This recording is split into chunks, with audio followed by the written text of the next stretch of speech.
coming out of the Washington Post breakdown of January 6th, we also have a little bit more information about Donald Trump from sources that were watching him during the time.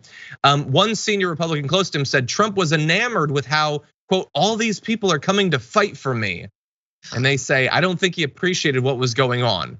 Well, depends on how you define it. I think he appreciated what was going on. Did he understand what was going on?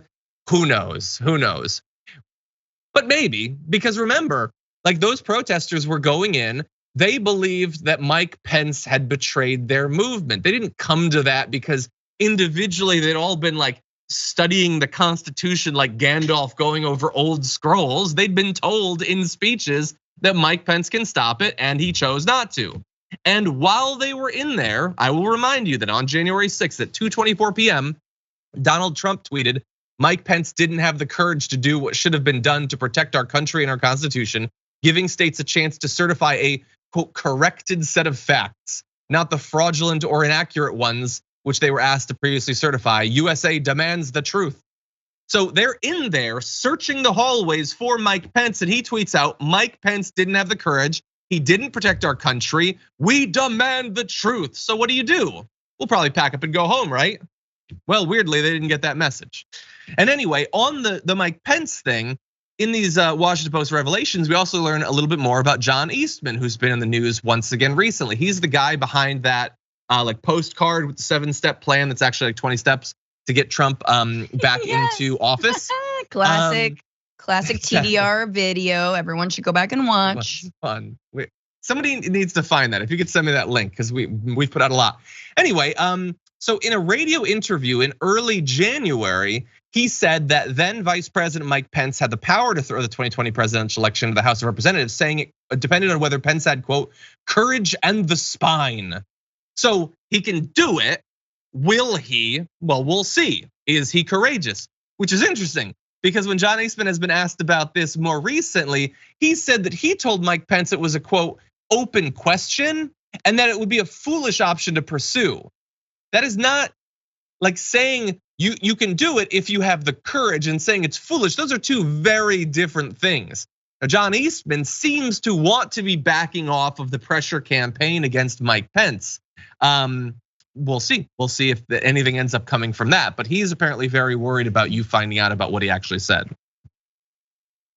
Yeah, and let's be honest about the plan for January 6th. It was not to make a constitutional argument. Look at Eastman. Nobody cares.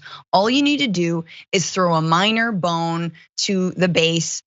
So there's like a whiff of an argument, a constitutional argument, but that's just for the more cerebral MAGA. That's just for the ones who are like, one time I read the Constitution by accident, like that's like, you just need that sort of as a veneer. The entire idea was to rely on the brute force and on the hordes of people who were pressuring folks. Maybe the idea was to get Congress people to leave, whether they be Lindsey Graham, Mike Pence, or Nancy Pelosi and Democrats. Like, yeah.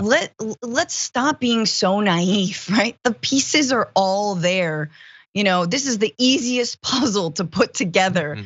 It's not sky, it's not a bunch of clouds. It's just a circle, and it's all coming together.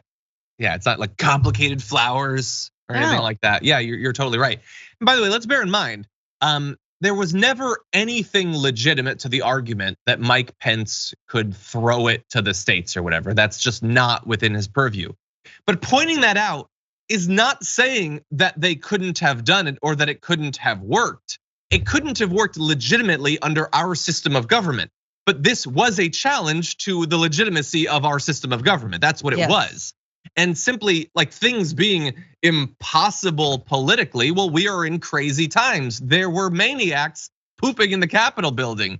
These are times where weird things happen. So we avoided that. And in hindsight, it looks sort of laughable that they thought that would work.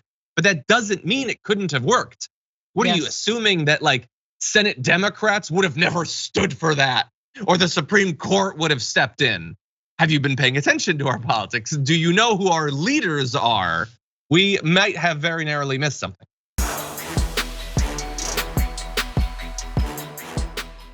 For more political news breakdowns, interviews, stories of activism, and me trying my hardest to care about the occasional big celebrity news story, subscribe to our YouTube channel at youtube.com/thedamagereport. And you can ring the bell wherever it is so you don't miss anything.